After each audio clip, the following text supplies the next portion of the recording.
2000 чукул кыргыз жана казактын өмүрүн алган жер титирөө. Көпчүлүгү биле бербесе керек, бирок 1911 жылдын 4-январында таңкы саат 4:26 чамасында Кыргызстан жана Казакстандын аймагында катуу жер титирөө катталган. Анын күчү 9-10 балга жетип, термелүүлөр узакка созулган. Ал ошол кездеги Борбор Азиядагы эң күчтүү жер титирөө болуп саналат.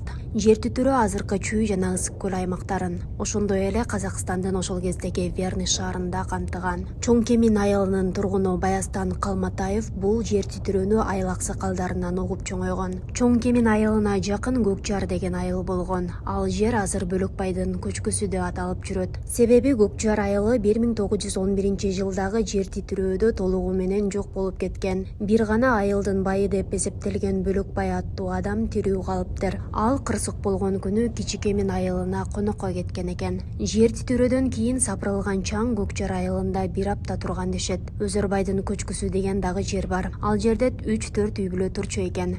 Жер титирөөдө тоодон кулаган чоң таш Өзөрбайдын боз үйүн басып калыптыр. Андагы үй бүлө мүчөлөрү каза болуп, бир гана бешикте жаткан наристе аман калат. Ал кыз аман эсен чоңоюп 90 жаштан ашып 1980-жылдары каза болду. Биз ал апаны көрүп калдык, дейт ал. Кайыңды айылынын тургуну Калык Айткуловдун айтымында ошол кездеги жер титирөөдөн арыктар калган. Тоонун башында калыңдыгы 3 метр болгон узун жаракалар бар болчу. Кээде ошол жаракаларга мал түшүп өлүп калышчу дешет. Азыр ал жаракалар жок, бирок кээ бир жерлеринде издери бар. Мындан тышкары чоң арыктар бар. Адам баласы атайын казып койгондой, бирок аны эч ким казган эмес. Ал ошол жер титирөөдөн пайда болгон жаракалар, дейт ал.